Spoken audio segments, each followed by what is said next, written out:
નમસ્કાર, આપ જોઈ રહ્યા છો સ્પાર્ક ટુડે ન્યૂઝ। સુરતના ઉધનામાં દારૂના અડ્ડા માટે મંદિરમાંથી વીજ ચોરી કરવામાં આવી છે। સ્ટેટ વિજિલન્સની રેડમાં ઉધનાના કાળા કારોબારનો પર્દાફાશ થયો છે। રણજીત માલિયાની ઝૂંપડપટ્ટીમાં ચાલતા દારૂના અડ્ડા પર દરોડો પાડવામાં આવ્યો છે। દારૂના ધંધા માટે મંદિરમાંથી વીજ ચોરી કરાતી હોવાનો ખુલાસો થયો છે। ધોરણ 10ની પરીક્ષા આપેલ સગીરને 700 રૂપિયાના દૈનિક પગાર સાથે કેરિયર બનાવવામાં આવ્યો। રૂપિયા 3.12 લાખના મુદ્દામાલ સાથે 7 લોકોને ઝડપી પાડવામાં આવ્યા છે।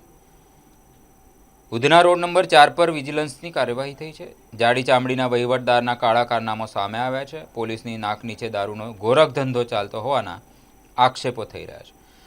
સગીરોને દારૂના ધંધામાં ધકેલાતા ચોંકાવનારા ખુલાસા પણ થયા છે। ઉધનામાં દારૂ માફિયાઓનો આતંક કે તંત્રની મૌન મજબૂરી એવા સવાલો ઊભા થયા છે।